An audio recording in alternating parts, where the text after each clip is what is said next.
Hello everyone, Bharat learning spot Hindi में आपका स्वागत है। मेरा नाम है गुलजार। तो इस वीडियो में हम पढ़ेंगे सार्वभौमिक वयस्क मताधिकार के बारे में। ठीक है, ये हमारे चैप्टर का सबसे पहला टॉपिक है।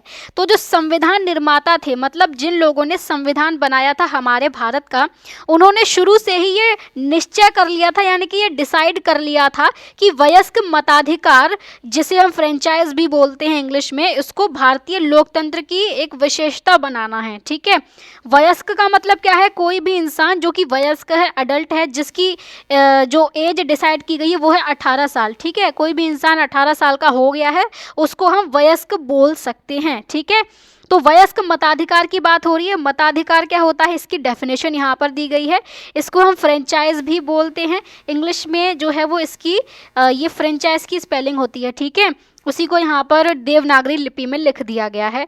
तो फ्रेंचाइज या फिर सफरेज, ठीक है, ये सफरेज जो है और फ्रेंचाइज आपको कहीं लिखा मिले या मताधिकार लिखा मिले, एक ही बात होती है सबकी। ठीक है, तो ये एक अधिकार होता है जो कि या तो संविधान देता है या फिर सरकार देती है। कुछ कुछ देशों में संविधान और कुछ कुछ देशों में वहाँ की सरकार देती है वोट देने का अधिकार। तो हमारे देश में हमें संविधान देता है ये पावर। ठीक है, क्योंकि हमारे संविधान के आर्टिकल 326 में ये वयस्क मताधिकार की बात की गई है। आर्टिकल क्या होता है कॉन्स्टिट्यूशन का? जैसे हमारी बुक में अलग अलग चैप्टर्स होते हैं, हम चैप्टर नंबर 5 पढ़ रहे हैं, वैसे ही हमारा कॉन्स्टिट्यूशन जो है वो एक बुक है। ठीक है, तो उसी बुक में जो है वो अलग अलग चैप्टर्स लिखे गए हैं और उन्हीं में ही अलग अलग आर्टिकल्स लिखे गए हैं। जैसे यहाँ पर एक हेडिंग है सार्वभौमिक वयस्क मताधिकार की, वैसे ही संविधान के अंदर में अलग अलग आर्टिकल लिखे जाते हैं। जैसे इस तरीके से आर्टिकल 1, आर्टिकल 2, ये तो शॉर्ट में है, आर्टिकल इस तरीके से लिखा जाता है। ठीक है, आर्टिकल 2, इसी तरीके से 1 2 3 4 करके जब हम 326 तक जाते हैं तो वो 326वां आर्टिकल है। तो उसी में ही ये वयस्क मताधिकार की बात बोली गई है। और अंग्रेजी में जो शब्द इस्तेमाल किया जाता है वो तो फ्रेंचाइज है या फिर सफरेज इस्तेमाल किया जाता है। ठीक है, ये फ्रेंचाइज का ही पर्यायवाची होता है, सफरेज। क्लियर हुआ? तो ये हो गई मताधिकार की बात कि या तो सरकार ये अधिकार देती है या फिर संविधान ये अधिकार देता है देश के लोगों को। और हमारे देश की लोकतंत्र की विशेषता क्या है? वयस्क मताधिकार है। ठीक है, तो ये पॉइंट आपको याद रखना है, इसको आप हाईलाइट करके रख सकते हो कि भारतीय लोकतंत्र की विशेषता क्या है? वयस्क मताधिकार है। ठीक है, अब इसका मतलब क्या होता है वयस्क मताधिकार का? कि प्रत्येक वयस्क नागरिक को एक मत देने का अधिकार है। वही जो मैंने बताया, जब भी यहाँ पर वयस्क नागरिक की बात होगी मतलब वो इंसान 18 साल का हो चुका है। ठीक है, तो आपको ये डेफिनेशन याद रखनी होगी कि वयस्क मताधिकार क्या होता है। तो हर एक वयस्क नागरिक को एक मत देने का अधिकार है, यानी कि एक वोट देने का अधिकार है, और सभी मतों का समान मूल्य है। सभी मतों का समान मूल्य मतलब कि चाहे कोई अमीर हो, चाहे कोई गरीब हो, चाहे कोई पढ़ा लिखा हो या ना हो, चाहे कोई बड़े से बड़ा एक्टर हो, कोई भी इंसान हो, हर एक का जो वोट है उसकी वैल्यू एक ही होगी। ठीक है, उसकी वैल्यू, सभी की वैल्यू जो है वो समान मानी जाएगी, सेम ही मानी जाएगी। तो इस तरीके से जो जाति है अलग अलग लोगों की, जो मत है, मत यानी कि जो अलग अलग लोगों के विश्वास हैं, जैसे किसी का धार्मिक विश्वास अलग हो सकता है। ठीक है, वो चीज़ है यहाँ पर वोट की बात नहीं है। नस्ल जो है, नस्ल मतलब कि क्या होता है कि एक बहुत बड़ा मानव का ग्रुप, ठीक है, ह्यूमंस का ग्रुप, जिसको हम उनके जो शारीरिक लक्षण होते हैं, जो बॉडी के जो फीचर्स होते हैं, उनके थ्रू हम उनको अलग अलग जो है वो मान सकते हैं। फॉर एग्जांपल बॉडी के लक्षण कैसे, स्किन का कलर कैसा है, ठीक है, डार्क कलर है या एकदम वाइट कलर है, किस तरीके का कलर है, या चेहरे की बनावट कैसी है, जैसे कि आंखें किस तरीके से देखने को मिलेंगी, नाक, होठ किस तरीके से देखने को मिल रहे हैं, बाल किस तरीके से देखने को मिल रहे हैं। तो जैसे फॉर एग्जांपल आपने अफ्रीकन लोगों को फोटो वगैरह में देखा होगा, किसी मूवी वगैरह में देखा होगा, तो वो लोग कैसे दिखते हैं? वो अलग तरीके से दिखते हैं, आप देखकर पहचान लोगे। ठीक है, चाइना की तरफ जो लोग रहते हैं वो अलग तरीके से दिखाई देने को मिलते हैं, है कि नहीं? हमारे भारत के जो लोग हैं वो अलग तरीके से दिखाई देने को मिलते हैं। वैसे ही अब अगर आप अमेरिका की तरफ देखोगे तो जो अमेरिका के लोग हैं वो आपको अलग तरीके के दिखाई देने को मिलेंगे, वाइट कलर में, और रेडिश उनका फेस वगैरह रहता है। तो ये सब क्या है, जो इंसान को हम उसके शारीरिक लक्षणों से अलग पहचान पा रहे हैं वही उसकी नस्ल होती है। क्लियर हुई ये वाली बात आपको? तो किसी का कोई भी जाति हो, कोई भी मत हो, कोई भी विश्वास हो उसका, कोई भी उसकी नस्ल हो या कोई भी उसका धर्म हो या कोई भी लिंग हो, यानी कि वो महिला भी हो सकती है, वो पुरुष भी हो सकता है, या शिक्षा कैसी भी हो, कोई पढ़ा लिखा हो या ना हो, उसकी इनकम चाहे ज़्यादा हो चाहे कम हो, चाहे 10 रुपये ही इनकम क्यों ना हो, इन चीज़ों के बेसिस पर कोई भी भेदभाव नहीं किया जाता। तो इनका भेदभाव किए बिना 18 वर्ष से अधिक आयु के प्रत्येक भारतीय नागरिक को मत देने का अधिकार है।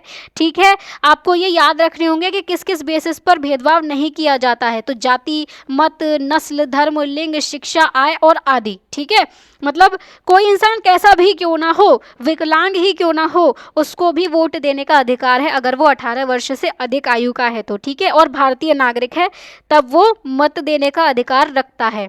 तो इसीलिए इसको सार्वभौमिक बोला जा रहा है, क्योंकि हर एक इंसान जो 18 साल का हो चुका है, भारत के अंदर बात हो रही है ये, उसको मत देने का अधिकार मिल जाता है। ठीक है, तो ये आपने समझा सार्वभौमिक वयस्क मताधिकार।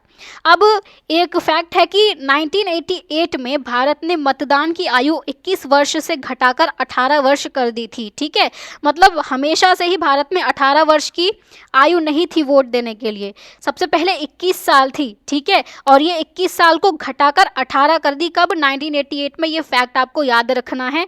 आपसे पूछा जाए कि भारत ने 21 वर्ष की जो मतदान की आयु है उसको घटाकर 18 कब कर दी? तो 1988 में करी थी। चर्चा कीजिए कि क्या यह एक अच्छा निर्णय था? तो हाँ, ये अच्छा निर्णय था, क्योंकि मतदान की आयु जब हम घटा देते हैं तो इससे क्या होता है, जो 18 साल का यूथ है, जो युवा है, वो देश को और समाज के बारे में वो समझ पाता है, अपनी राय वो बना सकता है ना।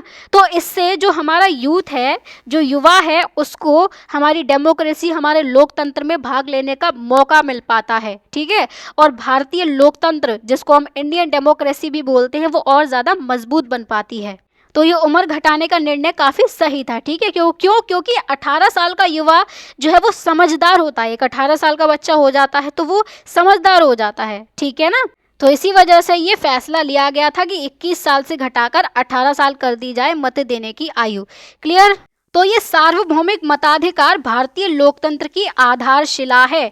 ठीक है, क्या है? आधारशिला, यानी कि नींव, या जैसे हम फाउंडेशन भी बोलते हैं। ठीक है, तो आधारशिला या विशेषता कुछ भी बोल लो, ये है हमारे भारतीय लोकतंत्र की विशेषता। तो लोकसभा प्रत्येक राज्य एवं केंद्र शासित प्रदेश की विधानसभा। ठीक है, देखो लोकसभा तो मैंने समझा दिया था कि पार्लियामेंट का एक सदन है। अब जो पार्लियामेंट है वो पूरे देश के लेवल पर काम कर रही है, अलग अलग स्टेट के लेवल पर भी कुछ विधानसभा होती है। मतलब जैसे पार्लियामेंट है ना पूरे देश के लेवल पर, वैसे ही अलग अलग स्टेट में जो है वो स्टेट विधानमंडल होता है या राज्य विधानमंडल होता है। ठीक है, और इस विधानमंडल के दो पार्ट होते हैं, एक तो विधानसभा होती है, ठीक है, और एक होता है विधान परिषद। ठीक है, तो कुछ स्टेट के पास में ये विधान परिषद होती है, कुछ के पास में नहीं होती। तो ज़्यादातर स्टेट के पास में ये विधानसभा ज़रूर होती है। ठीक है, हर स्टेट के पास में विधानसभा होती है, और इस विधानसभा में जो है वो जनता द्वारा चुने गए लोग बैठते हैं। क्लियर हुआ? तो जैसे केंद्र के लेवल पर, सेंटर के लेवल पर या पूरे इंडिया के लेवल पर लोकसभा है, वैसे ही राज्य के लेवल पर है विधानसभा। क्लियर हुआ? ऐसे ही केंद्र शासित प्रदेश में भी विधानसभाएं होती हैं। और गांव और शहरों में सभी स्थानीय चुनाव जो होते हैं, अब देखो गांव में जो है वो पंचायत वगैरह होती है और शहरों में नगर पालिकाएं वगैरह होती हैं, तो उन सब में भी चुनाव ही किए जाते हैं। ठीक है, तो ये सारे के सारे जो भी चुनाव हो रहे हैं पूरे देश के लेवल से लेकर स्थानीय लेवल तक, गांव के लेवल तक, ये सब सार्वभौमिक मताधिकार पर ही आधारित होते हैं। ठीक है, और ये जो बोला गया है ये भारतीय संविधान के अनुच्छेद 326 के अनुसार बोला गया है। अनुच्छेद मतलब कि आर्टिकल होता है। ठीक है, तो ये बोला गया है इस आर्टिकल में कि जो चुनाव होंगे वो सार्वभौमिक वयस्क मताधिकार के आधार पर होंगे, इतना बोला गया है। ठीक है, तो आपको क्या याद रखना है कि अनुच्छेद 326 में क्या बोला गया है कि सार्वभौमिक मताधिकार पर आधारित चुनाव होंगे। ठीक है, क्लियर हुआ? तो याद रखें कि कोई भी व्यक्ति जो है वो अन्य व्यक्ति की ओर से मतदान नहीं कर सकता है, ठीक है। और हर एक इंसान का खुद का ही वोट होता है, कोई ये नहीं कर सकता है कि जाए और अपने भाई की जगह पर जाकर वोट दिया है, अपनी माता जी की जगह पर जाकर वोट दिया है, नहीं, हर एक इंसान को खुद ही जाना पड़ेगा वोट देने के लिए, ठीक है। तो ये भी एक इम्पॉर्टेंट बात है कि कोई भी व्यक्ति किसी दूसरे व्यक्ति की तरफ से वोट नहीं कर सकता है, ठीक है। अब आप लोगों के लिए क्वेश्चन कि क्या आप ये गणना कर सकते हैं, ये कैलकुलेट कर सकते हो कि आपको पहली बार मत देने के लिए कितने समय की प्रतीक्षा करनी होगी। इसका मतलब ये है कि आप अभी जितने भी साल के होंगे, जैसे कोई 13 का, कोई 14 साल का, इस तरीके से होंगे ना बच्चे, तो इसके बाद में 18 साल के आप कितने सालों में हो जाओगे तब आप वोट देने के लायक एलिजिबल हो पाओगे। तो इसके बीच में जो गैप कितना है वो पूछा गया कि आपको कितने सालों का वेट करना होगा वोट देने के लिए पहली बार। तो वो आप लोग देख सकते हो कि आपको कितना वेट करना होगा, ठीक है। फिर अपने मताधिकार का प्रयोग करने के लिए किसी मतदाता को अपने निर्वाचन क्षेत्र में पंजीकृत होना आवश्यक है, ये भी एक इम्पॉर्टेंट बात है। अब कोई भी इंसान 18 साल का तो हो गया, ठीक है, इसको मत देने का अधिकार तो मिल गया, लेकिन अब ये अपने इस अधिकार का प्रयोग करेगा कैसे, कैसे कर पाएगा उसका। तो जो वोटर है ना, उसको निर्वाचन क्षेत्र में पंजीकृत होना पड़ेगा, यानी कि रजिस्ट्रेशन उसको करवाना पड़ेगा। कहाँ पर? निर्वाचन क्षेत्र में। इसको हम कॉन्स्टिट्यूएंसी भी बोलते हैं, शायद आपने सुना हो। तो ये निर्वाचन क्षेत्र क्या होता है, इसको ज़रा से समझ लेते हैं हम। तो वो एरिया होता है जिसके मतदाता किसी विधायी निकाय के लिए प्रतिनिधि चुनते हैं। मतलब क्या है, ये निर्वाचन क्षेत्र जो है वो देश का या स्टेट का, राज्य का एक निश्चित हिस्सा होता है, ठीक है। वो होता है निर्वाचन क्षेत्र, जहाँ पर जो लोग रह रहे हैं वो सारे के सारे मिलकर अपना प्रतिनिधि चुनते हैं, अपना रिप्रेजेंटेटिव चुनते हैं। प्रतिनिधि मतलब क्या होता है ना, कि लोग एक इंसान को जो है वो चुन लेंगे और अपनी बातें वो इसी से बोलेंगे, और ये जो है वो आगे जाकर जो और प्रशासन है उसको ये इन लोगों की बातें रखेगा। तो ये क्या हो गया, ये इन लोगों का प्रतिनिधि हो गया, इन लोगों की बातें रखने वाला हो गया, ठीक है। तो जैसे हमारा भारत देश है, इसको हम अलग अलग निर्वाचन क्षेत्रों में बांट देते हैं, ठीक है। और वो जो क्षेत्र है, मतलब निर्वाचन क्षेत्र कोई स्पेशल चीज़ नहीं है, एक एरिया हमने डिक्लेयर कर दिया कि ये एक निर्वाचन क्षेत्र हुआ, और इस एरिया में जितने भी लोग रह रहे होंगे वो सब यहीं पर ही रजिस्टर हो सकते हैं, ठीक है। ऐसा नहीं होगा कि यहाँ का इंसान उठकर यहाँ पर जाकर वोट दे दे, ये नहीं होगा। जहाँ पर वो रजिस्टर्ड है वो वहीं पर ही वोट कर सकता है, ठीक है। फॉर एग्जाम्पल यहाँ पर आप लोकसभा से समझ सकते हो। तो पहले देखो कि क्या आपको याद है कि भारत में 2024 की गर्मियों में आम चुनाव हुए थे, मतलब जनरल इलेक्शन, जो नॉर्मल इलेक्शन होते हैं, जो जनता जो चुनाव करती है सरकार का, ठीक है। तो ये 2024 में हुए थे। अगले चुनाव होंगे 2029 में, ठीक है। और लगभग 98 करोड़ जो मतदाता थे, वोटर थे, ये लोकसभा के 543 निर्वाचन क्षेत्रों में मतदान करने के पात्र थे, मतलब एलिजिबल थे। कितने लोग थे? 98 करोड़ एलिजिबल थे, लेकिन दिए कितने लोगों ने वोट थे? यहाँ पर हमने आर्टिकल देखा था, वोट दिया था 64 करोड़ के आसपास लोगों ने, ठीक है। और इसका मतलब ये है कि सारे के सारे लोग जो हैं, लगभग 34 करोड़ लोग जो हैं, इन लोगों ने तो वोट ही नहीं दिया। बाकी लोकसभा के जो 543 निर्वाचन क्षेत्र है, इसका मतलब ये होता है कि लोकसभा में टोटल 543 सीट हैं। मतलब हमने अपने भारत को जो है वो इसी जो कॉन्स्टिट्यूएंसी में जो है वो 543 सॉरी गलत हो रहा है थोड़ा सा, 543 जो निर्वाचन क्षेत्र हैं उनमें डिवाइड किया गया है, ठीक है। ऐसे ही कई सारे जो हैं वो कितने क्षेत्र बनाए गए हैं, 543 जो हैं वो बनाए गए हैं पूरे भारत में। ये लोकसभा के निर्वाचन क्षेत्र हैं। ऐसे ही अलग अलग राज्य में अलग अलग निर्वाचन क्षेत्र होते हैं, ठीक है, जिनको हम सीट भी बोलते हैं कि कोई पार्टी जो है वो इतनी सीटों से जीती किसी जगह पर, कोई इतनी सीटों से जीती, तो वो यही चीज़ होती है, निर्वाचन क्षेत्र होते हैं वो। तो लोकसभा में कितने निर्वाचन क्षेत्र हैं लोकसभा के लिए? 543, ये आपको याद करना होगा, ठीक है। अब इन 543 निर्वाचन क्षेत्रों पर चुनाव लड़े जाएंगे, ठीक है। मान लो उनमें से एक ये निर्वाचन क्षेत्र है, ठीक। तो यहाँ पर हुआ चुनाव, मतलब हर 543 पर ही चुनाव होंगे। तो अब हम एक जगह की बात कर रहे हैं, तो यहीं के लोग जो यहाँ पर रजिस्टर्ड हैं, ये यहीं पर ही वोट करेंगे और यहीं से ही अपना प्रतिनिधि चुनेंगे, और वो प्रतिनिधि जाकर बैठेगा लोकसभा में। आपको समझ में आया ये प्रोसेस, ठीक है। तो यही चीज़ होती है निर्वाचन क्षेत्र। नॉर्मल ये क्षेत्रीय होता है जहाँ पर लोग रह रहे होते हैं और उन लोगों को रजिस्टर करवाना पड़ता है अपने उस एरिया में कि हम यहाँ के वोटर हैं, ठीक है, तभी वो वोट कर सकता है, तभी वो अपने अधिकार का प्रयोग कर सकता है, वरना नहीं कर सकता। सिर्फ 18 साल का होना काफ़ी नहीं होता है, ठीक है। चलिए फिर आगे बढ़ते हैं। तो भारत में 2.5 लाख से भी अधिक स्थानीय निकायों में 31 लाख निर्वाचित प्रतिनिधि हैं। इसका मतलब ये है कि भारत में जो स्थानीय निकाय हैं जैसे कि पंचायत वगैरह, नगर पालिका, नगर निगम, ये सब जो होते हैं ये 2.5 लाख से भी ज़्यादा हैं, क्योंकि 28 तो स्टेट हैं भारत में और 8 केंद्र शासित प्रदेश हैं। तो टोटल ये हम इनको मिलाकर 36 बोल सकते हैं, है ना, 28 + 8। तो इनमें जो है वो कई सारे विलेजेस होंगे, कई सारे शहर होंगे, तो उनकी जो भी बॉडीज़ हैं उन सबको मिलाकर 2.5 लाख से भी ज़्यादा हैं भारत में ये सारी की सारी बॉडीज़। और इनमें 31 लाख लगभग निर्वाचित प्रतिनिधि हैं, मतलब जिनको चुनकर जनता ने भेजा हुआ होता है, ठीक है। तो 31 लाख निर्वाचित प्रतिनिधि हैं और इनमें से टोटल 13 लाख हैं महिलाएं। तो महिलाओं का जो कंट्रीब्यूशन है वो भी यहाँ पर देखने को मिलता है, लेकिन अभी भी बराबर का यहाँ पर देखने को नहीं मिल रहा, क्योंकि 31 लाख में से मात्र 13 लाख ही हैं महिलाएं। ये सभी सार्वभौमिक वयस्क मताधिकार के माध्यम से निर्वाचित होते हैं, मतलब स्थानीय निकायों में भी सार्वभौमिक वयस्क मताधिकार ही चाहिए होता है, ठीक है। ये आपको क्लियर हुआ।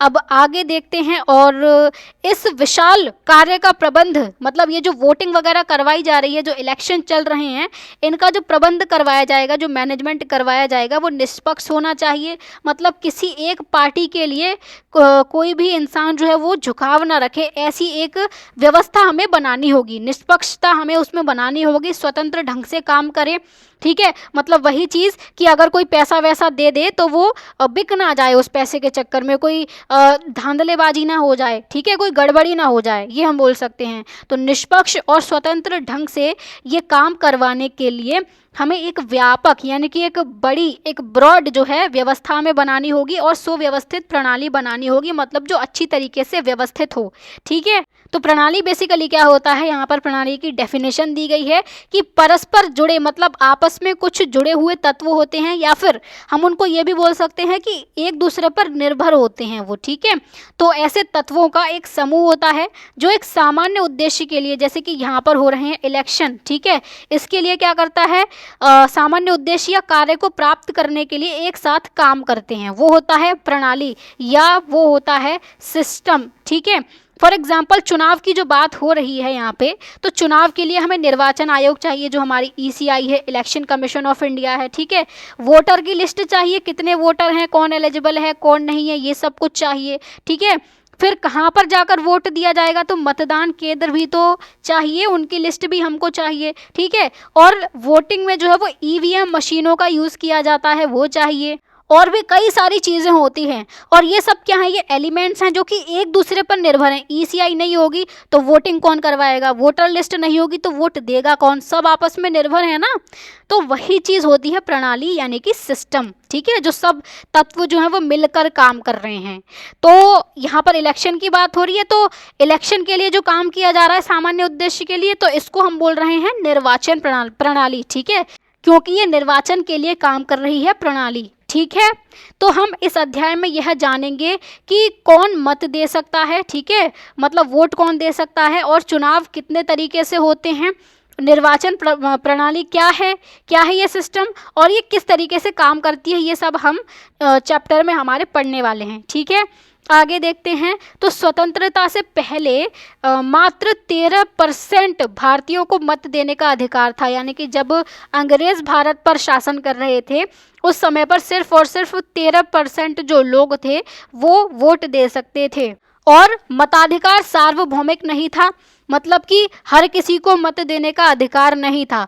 जिसके पास में बहुत ज़्यादा पैसा है, जो बहुत ज़्यादा टैक्स वगैरह देता हो, उसी को ही अधिकार दिया जाता था, ठीक है। तो हम पाठ्य पुस्तक के अन्य भाग में इसके बारे में पढ़ेंगे। फिलहाल के लिए भारत विश्व में बहुत पहले महिलाओं को मत का अधिकार प्रदान करने वाले आरंभिक देशों में से था, मतलब कि ऐसे कुछ देश, शुरुआती देश जिन्होंने महिलाओं को वोट देने का अधिकार दिया, उनमें से एक देश हमारा भी है, भारत, ठीक है। जैसे कि स्विट्ज़रलैंड जो है, स्विट्ज़रलैंड जो कंट्री है वहाँ पर, ये यूरोप में ही है ये कंट्री, ठीक है, वहाँ पे महिलाओं को मत देने का अधिकार जो है वो 1971 में दिया गया है। जबकि भारत में तो महिलाएं वोट कर ही रही हैं 1950 से, है ना, क्योंकि इसी साल में कॉन्स्टिट्यूशन लागू हुआ था। और इसके बाद तक में स्विट्ज़रलैंड 1971 में महिलाओं को वोट का अधिकार दे रहा है। जबकि ये स्विट्ज़रलैंड तो पहले से ही भारत से भी काफ़ी आगे है, काफ़ी पैसा है इसके पास में, उसके बावजूद इन्होंने इतनी बाद में जाकर महिलाओं को ये अधिकार दिया था। तो ये स्विट्ज़रलैंड आपको देखने को मिलेगा यूरोप में। मैं इसकी आपको लोकेशन दिखा देती हूँ ताकि आपको याद रहे, ठीक है। तो यहाँ पर आपको भारत देखने को मिलेगा, भारत से वेस्ट में है यूरोप, और यूरोप में ही ये जो कंट्री दिख रही है ये तो इटली है, इसकी मैपिंग हमने करी थी, ठीक है। इसी के ऊपर में ये छोटा सा यहाँ पर आपको देश देखने को मिलेगा, इसका ही नाम है स्विट्ज़रलैंड। मैं अगर मैप को थोड़ा सा बड़ा करूँ तो आपको थोड़ा सा ज़्यादा अच्छे से दिखाई देगा, ठीक है। जस्ट अ मिनट, अब देखते हैं इसको जूम करके। तो यहाँ पे आपको ये छोटी सी कंट्री दिख रही है, इधर फ्रांस है, फ्रांस के ही बगल में है ये, इटली के नॉर्थ में है, तो यहीं पर है स्विट्ज़रलैंड। और इसी कंट्री में ही जो है वो 1971 में महिलाओं को वोट देने का अधिकार मिला था। ये याद रखना है आपको, ठीक है, कि कब स्विट्ज़रलैंड में मिला था अधिकार, तो 1971 में मिला था। महिलाओं ने अनेक देशों में इस मूल अधिकार को पाने के लिए, मूल यानी कि एक बेसिक राइट है वोट देने का अधिकार, और इसी को पाने के लिए ही महिलाओं को काफ़ी लंबी और कठिन लड़ाई लड़नी पड़ी, काफ़ी सारे आंदोलन वगैरह करने पड़े उनको। जैसे कि यहाँ पर आपको एक फ़ोटो देखने को मिल जाएगी, ये जो कि संयुक्त राज्य अमेरिका यानी कि यूएसए की बात हो रही है, यूनाइटेड स्टेट्स ऑफ अमेरिका की बात हो रही है। उसमें महिलाओं की मताधिकार की मांग के लिए परेड चल रही है, ठीक है, रैली ये लोग निकाल रहे हैं। और 1913 की फ़ोटो है ये जो आपको देखने को यहाँ पर मिलेगी, 1913 की है ये, ठीक है। सारी की सारी विमेन परेड यहाँ पे कर रही हैं। बाकी यूएस का और मैप आप देख लो तो यूएस आपको एक अलग कॉन्टिनेंट में देखने को मिलेगा। इधर भारत है, भारत से वेस्ट में जाओगे यूरोप, यूरोप से इधर और वेस्ट में जाओगे, बीच में ये अटलांटिक ओशियन देखने को मिलेगा। यहाँ पे आपको ये दिखेगा नॉर्थ अमेरिका कॉन्टिनेंट, नीचे साउथ अमेरिका है, ठीक है। तो नॉर्थ अमेरिका में ही यहाँ पे आपको कंट्री देखने को मिलेगी, ये वाली जो है ये है यूएसए या यूनाइटेड स्टेट ऑफ अमेरिका, ठीक है। इसके ऊपर ये जो कंट्री है ये कनाडा है, ठीक है, जिसको आपने सुना होगा कि यहाँ पर काफ़ी सारे पंजाबी भी रहते हैं। बाकी ये जो पार्ट है ये भी यूएसए का ही है, ठीक है। तो इतना एरिया और इतना एरिया, ये पूरी कंट्री है यूएसए। और इसी यूएसए में जो है वो 1930 में चल रही है विमेन की परेड, किसके लिए, वोट के अधिकार की मांग के लिए इनको लड़ाई लड़नी पड़ रही है। जबकि भारत में ऐसा किसी भी महिला को इसके लिए लड़ाई नहीं लड़नी पड़ी, है ना। तो इसके विपरीत यानी कि इसका उल्टा प्रगतिशील संवैधानिक दृष्टि, प्रगतिशील यानी कि आगे की सोच रखने वाला, मॉडर्न सोच रखने वाली संवैधानिक दृष्टि जो है हमारे भारत की, और देश की प्राचीन परंपराओं में निहित लोकतांत्रिक मूल्यों के अनुसार, मतलब हमारे भारत की परंपराओं में आपको लोकतांत्रिक मूल्यों की झलक देखने को मिलेगी। लोकतांत्रिक मूल्य में क्या क्या आता है, जैसे कि यहाँ पर समानता आती है कि सभी लोग बराबर हैं, ठीक है, सबकी राय जो है वो सुनी जाए, वो आता है, उसका मतलब होता है लोकतंत्र। इसमें लोगों की भागीदारी आती है, ये होता है लोकतंत्र, ठीक है। सभी लोग मिलकर कोई निर्णय लेते हैं या डिसीजन लेते हैं, ये होता है लोकतंत्र। और भी कई सारे मूल्य होते हैं। तो हमारे भारत देश की प्राचीन परंपराओं में इनमें से कुछ ना कुछ हमें देखने को मिलता है। हालांकि पूरी तरह जो आज भारत में जो डेमोक्रेसी है, जो लोकतंत्र है, उस तरीके से नहीं थी पहले, ठीक है, क्योंकि उस समय पर महिलाओं को बराबर अधिकार नहीं थे, जाति व्यवस्था ज़्यादा थी, और लोगों को जो है वो सभी लोगों को निर्णय लेने का अधिकार था नहीं। लेकिन कहीं ना कहीं हम इतिहास में ये पढ़ते हैं कि सभाएं वगैरह होती थी जहाँ पर सभी लोग मिलकर डिसीजन लेते थे, ये सारी चीज़ें हम पढ़ते हैं, सभी लोगों को उनकी बात रखने का मौका मिलता था। तो ये लोकतंत्र का ही एक मूल्य होता है। तो लोकतंत्र की झलक हमें अपने देश की प्राचीन परंपराओं में देखने को मिल जाती है। तो ये हमारे लिए कुछ नया नहीं है, और इसी वजह से संविधान निर्माताओं ने स्वतंत्र भारत में महिलाओं को शुरू से ही ये मताधिकार दे दिया, ठीक है, समझ गए ये वाली बात। तो ये हुई महिलाओं के संघर्ष की बात। आपको यहाँ पे ये याद रखना है कि स्वतंत्रता से पहले 13% भारतीयों को मत देने का अधिकार था, और उस समय पर मताधिकार सार्वभौमिक नहीं था, ठीक है। और स्विट्ज़रलैंड में 1971 में महिलाओं को मत देने का अधिकार मिला। भारत जो था वो शुरुआती देशों में से ऐसा देश बना जिन्होंने महिलाओं को मत देने का अधिकार शुरू से ही जो है वो प्रदान कर दिया था, या बहुत पहले ही प्रदान कर दिया था। क्लियर हुआ ना।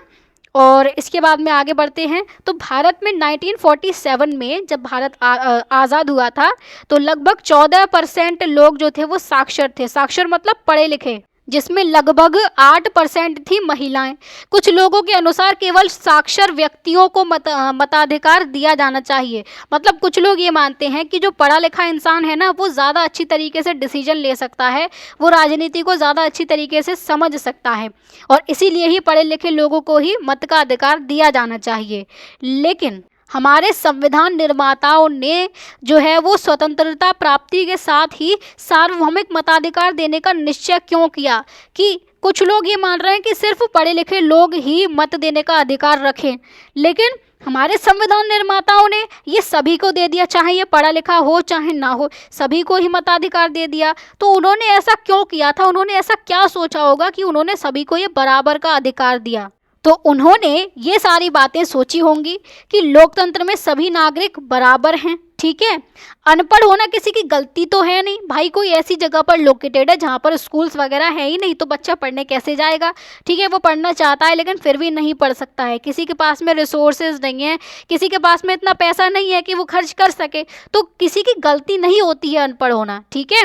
अब जैसे हमारा एजुकेशन सिस्टम जो है वो ऐसा है कि आजकल बच्चों को सिर्फ रटाने का काम चल रहा है, ठीक है। तो जो हम देखते हैं कि बेरोजगारी हो रही है, कोई इंसान जो है वो ग्रेजुएशन पोस्ट ग्रेजुएशन करके तक बैठा हुआ है लेकिन उसके पास में कोई नौकरी ही नहीं है। वो क्यों है? क्योंकि उसको पढ़ाया ही इस तरीके से गया है कि उसको कोई नॉलेज ही नहीं है। तो गलती उस इंसान की नहीं होती, गलती होती है सिस्टम की, ठीक है। तो देश की आज़ादी सबने मिलकर हासिल की थी, सबने एक साथ में खड़े होकर देश की आज़ादी प्राप्त करी थी, ब्रिटिशर्स को बाहर भगाया था। इसीलिए वोट का अधिकार भी तो सबको मिलना चाहिए, है ना।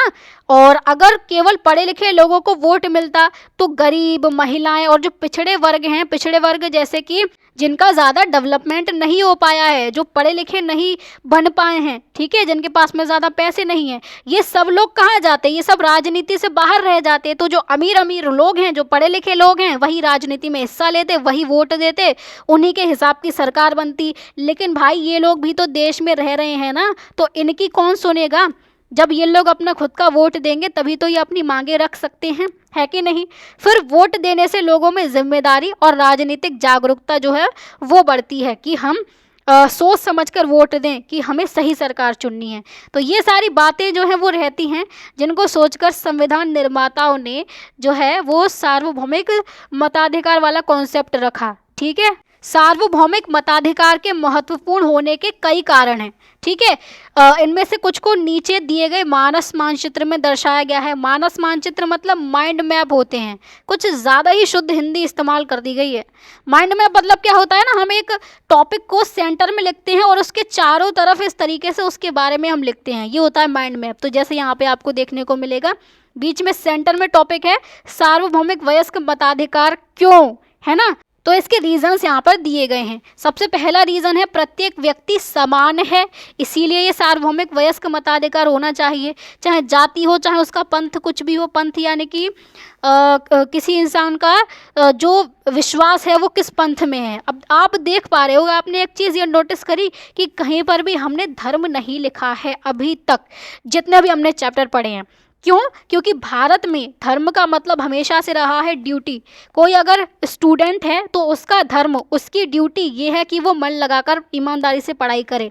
कोई अगर व्यापारी है तो उसका धर्म है व्यापार करना। कोई राजा है तो उसका धर्म है अपनी प्रजा का ध्यान रखना, अपने एरिया को सुरक्षित रखना। ये चीज़ धर्म होती है। इस धर्म को जो है वो आज रिलीजन से जोड़ दिया गया है, पंथ से जोड़ दिया गया है। लेकिन पंथ अलग है। पंथ में आपके जो हिंदू, मुस्लिम, क्रिश्चियन, सिख वगैरह होते हैं, हिंदूज़ में भी अलग अलग शाखाएं होती हैं, जैसे वैष्णविज्म, ठीक है, विष्णु धर्म होता है, शैव धर्म होता है, कोई दुर्गा माँ की पूजा करता है, कोई कृष्ण भगवान को मानता है, ये सब पंथ में आते हैं। क्लियर? तो किसी की जो भी जाति हो, जो भी पंथ हो, जो भी लिंग हो, मतलब महिला हो या पुरुष हो, उसकी शिक्षा है कि नहीं कोई मैटर नहीं करता, धन संपत्ति कितनी है कोई मैटर नहीं करता, इनके आधार पर उनके साथ में भेदभाव नहीं किया जाता। इसीलिए सार्वभौमिक वयस्क मताधिकार इम्पोर्टेंट होता है, ठीक है। अगला कारण है कि प्रत्येक व्यक्ति के विचार महत्वपूर्ण है, हर किसी को अपने विचार रखने की मौका उनको मिलना चाहिए। तो राष्ट्र के भविष्य के निर्धारण में सभी भाग ले सकते हैं, बिल्कुल ले सकते हैं। तो नेक्स्ट इसका रीजन यहाँ पर दिया गया है कि निर्वाचित प्रतिनिधि जो हैं, मतलब जिनको चुना गया है, वो प्रतिनिधि निर्वाचकों के प्रति उत्तरदायी हैं। निर्वाचक मतलब जिन लोगों ने चुना है, जो वोटर हैं, उनके लिए रिस्पॉन्सिबल कौन है? ये निर्वाचित व्यक्ति। मतलब अगर ये लोग उनसे क्वेश्चन पूछेंगे, सवाल पूछेंगे कि तुमने ऐसा क्यों किया, तो ये जवाब दे रहेंगे, ठीक है, इनको जवाब देना पड़ेगा जनता को, ठीक है। तो चुनाव में लोग इनको हरा सकते हैं। क्लियर हुआ?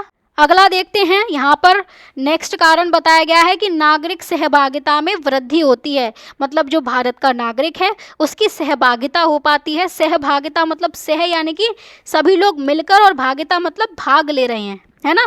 तो इस चीज़ में वृद्धि हो पाती है। तो लोग अपने क्षेत्र की समस्याओं के समाधान में भाग लेते हैं। हर कोई अपने अपने क्षेत्र की समस्या को देखेगा, उस समस्या को वो आगे तक रखेगा और उसी के हिसाब से वो वोट देगा, उसी के हिसाब से वो प्रतिनिधि चुनेगा कि कौन उसकी समस्या को, उसका समाधान कर सकता है। इस बेसिस पर फिर अपना भविष्य निर्धारित करने की शक्ति जो है इनको मिल जाती है। तो लोग निश्चित करते हैं कि वे कैसा भविष्य चाहते हैं और उनका प्रतिनिधित्व उत्तम ढंग से कौन कर सकता है, उनको रिप्रेजेंट एकदम बढ़िया तरीके से कौन कर सकता है, कौन उनकी मांगे अच्छी तरीके से समझ सकता है और काम कर सकता है उस पर, ठीक है।